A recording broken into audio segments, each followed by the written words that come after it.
Sandwich method మీతో మాట్లాడినప్పుడు first discuss చేసినప్పుడు మీరు చెప్పారు, మన ఆడియన్స్ కూడా చెప్పండి ఎట్లా అంటే ఇప్పుడు మీరు పెట్టే మొక్క ఫస్ట్ ఒక మొక్క ప్లాంట్ చేస్తున్నప్పుడు మీరు తీసుకునే జాగ్రత్తలు ఏంటి? ఇప్పుడు టబ్ ఉంది అనుకోండి, కింద ఎండిపోయిన కర్ర మొక్కలు అలా పెట్టేస్తాను. దాని తర్వాత కొంచెం గార్డెన్ వేస్ట్ వేసేస్తాను, కొంచెం మట్టి, కిచెన్ వేస్ట్ మట్టి. అప్పుడు ఇంకా సాయిల్ మిక్స్ అంటే కొంచెం వర్మి కంపోస్ట్, కౌడంగు, సాయిల్ అన్ని మిక్స్ చేసి పైన లేయర్ వేసేసి సీడ్ వేయడం మొక్క వేయడం వేసేస్తాను. అంటే ఆఫ్టర్ 10 days వేస్తాను.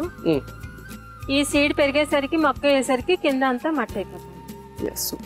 అదేంటంటే మాయిశ్చర్ ని పట్టించుతుంది అన్నమాట. ఈ కర్ర మొక్కల వల్ల ఏంటంటే కొంచెం ఏరేషన్ ఉంటుంది, అది మాయిశ్చర్ పట్టించడం వల్ల ఏంటంటే మనకి ఇలా చేసుకుంటే ఎక్కువ వాటరింగ్ చేయక్కర్లేదు, కొంచెం కొంచెం చాలు.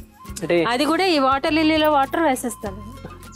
సో అంటే ఏంటంటే మీరు ఈ శాండ్విచ్ మెథడ్ లో వేశారు కాబట్టి ఆ మాయిశ్చర్ అనేది వాటర్ ఎప్పుడు వేస్తుందో ఆ వాటర్ మంచి గుంజుకొని ఉంటాయి, ఎందుకంటే ఆకులు ఉంటాయి, అందులో కిచెన్ వేస్టేజ్ ఉంటుంది, మట్టి తక్కువ ఉంటుంది, మట్టిలోంచి తొందరగా ఓవర్ అయిపోతుంది. ఇవన్నీ ఉండడం వల్ల ఇవన్నీ వాటర్ తీసుకొని మొక్కకు కావాల్సిన మాయిశ్చర్ చక్కగా ఉంటుంది. అందుకే అందులో అన్ని కలిపేస్తారు. మళ్ళీ సాయిల్ కూడా మళ్ళీ యూజ్ చేసుకొని సేమ్ మళ్ళీ రీయూజ్ చేసుకోండి, ఎందుకంటే అది కాంపోస్ట్ లో తయారైపోతూనే ఉంటుంది, లోపల వాటర్ పడుతుంది కాబట్టి మళ్ళీ రీయూజ్ చేసుకోవచ్చు. ఎందుకంటే మళ్ళీ ఇయర్లీ వన్స్ ఒకసారి 6 months ఒకసారి కొంతమంది రిపోర్టింగ్ చేస్తుంటారు. ఆ టైంలో మళ్ళీ అన్ని రకాల అందులో అంటే 1 year ఒకసారి 1 year అంటే అందుకే మధ్యలో ఇవి పెడతాం కదా, ఈ మధ్యలో ఇవి కూల్ డ్రింక్ బాటిల్స్ అలా పెట్టి వేస్తూ ఉంటాం కాబట్టి ఆ బలం వెళ్తుంటుంది కాబట్టి దాంట్లో సాయిల్ ఇంకా డ్రై అయిపోకుండా, ఐ మీన్ దాంట్లో బలం సత్వ లేకుండా ఇది వస్తూ ఉంటుంది కాబట్టి బలంగా ఉంటుంది.